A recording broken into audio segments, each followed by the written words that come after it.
Look, third quarter, we were looking at it, was an absolute mess last night for Boston. That has not been an uncommon trend over the course of this postseason, regular season, or even past years for that matter. So tell me, what went wrong?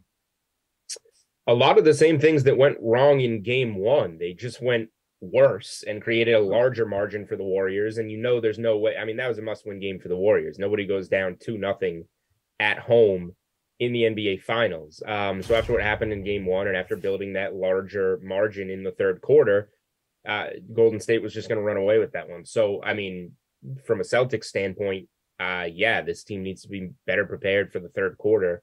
Essentially that game was pretty close to a repeat for about 3 quarters. The deficit just got so large that the fourth quarter, I mean, Udoka punted that game with 10 minutes left, started bringing the subs in. The Luke Cornets of the world.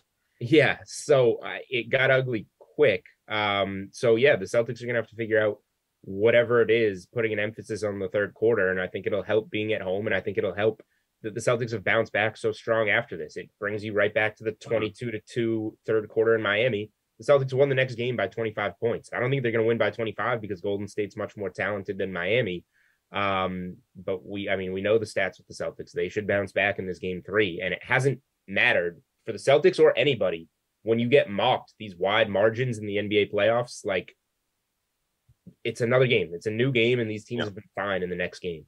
Yeah, there really hasn't been a lot of momentum game to game, series to series. You just look at it. Home court hasn't seemed to mean as much. And heck, the Celtics have been a better road team these playoffs than they have been at home anyway. They may want to just stay in San Fran. But, you were talking about it in terms of the bounce back. The Celtics, whether it's 5-0, 6-0, whatever the number, Celtics have not lost so far in the postseason in consecutive games. So obviously, they're not a team that cowers away from the moment, but one of the big keys in that third quarter and getting outscored by 21, just in the game in general, as you well know, it's turnovers. Jason Tatum, among others, really highlighted that after the game. Celtics outscored by, I think it was 18 points in terms of points off turnovers. That was basically the game, Jules. Yeah, all these games have been encapsulated in like these, whichever team goes on the massive run wins it. Now, Golden State did have a big run in the third quarter in game 1, and then the Celtics had whatever it was, the 40-16 run or fourth quarter to close on.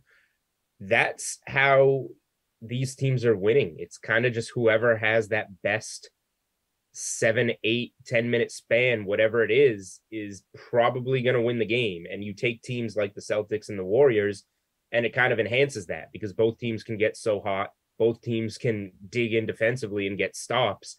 And, either side can build themselves a 15-point edge over a 3-minute span, like a 18-3 or whatever it may be.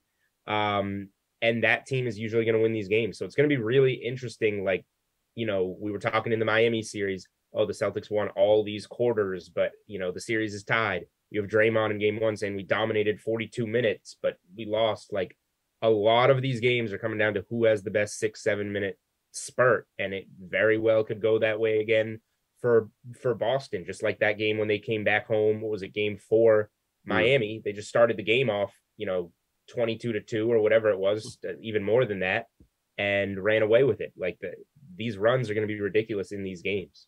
I saw a stat this morning just to really speak to the Celtics and turnovers. When the C's turned the ball over 16 times or more, and it was 19 last night, 0-5 in the playoffs. When it's 15 or less, or 15 or fewer, whatever the proper English, 13-2. So protect the ball, win more often than not if you're the Boston Celtics. But one guy that really gave them fits, and Jaylen Brown talked about a post-game saying that he was out there mucking it up. And of course, Draymond Green, he had his foot on Jaylen Brown's head at one point. What has Draymond meant to the success of this, very early on here in this series for the Warriors?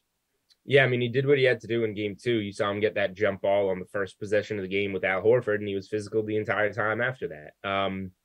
So was all of it legal? I don't know. And we all watch the broadcast and hear them talk about, Draymond gets his first tech pretty much on purpose with Grant Williams. Like, the courage or whatever word you want to use for Draymond here that I'm not thinking of him to have a technical foul and be pushing guys around like that on the floor and just be like, yeah, no, that this will be fine. They're not going to send me out of this game, is wild. Like, it's dumb on his part, but he gets away with it. So, he's going to push things to the limit. He'll do it again in game 3. He'll probably get another tee in game 3, and the crowd will love that in Boston, and we'll see where it goes from there. But what the Celtics need to do, yes, it's limit the turnovers, and then it's just not complain. Don't worry about the refs. Udoka did that for them with his technical that he said he purposely got in game 2. Don't worry about the refs in play, and they'll go on one of those runs like they did in game 1 and be in position to win game 3. There, you mentioned the stat. They're 6-0 straight up and 6-0 against the spread, coming off a loss in this postseason. So here's a try at number 7, and I'd like them to get it done. Jordan Poole stepped up after a disappointing game 1. Gary Payton II showed up after not being there for game 1. Is there a player, be it one of those Warriors or somebody on the Celtics side, that's outperformed your expectations, be it last night or just in 2 games so far? I think it's the help from the role players on the winning team in both games. Like, it was Horford, White, and even Smart to a degree in game 1 that clearly played higher than their, expected average, and it led to a win. And then, you have Jordan Poole hitting those ridiculous shots in the third quarter to kind of take what was a good run and make it a great run and put that game away.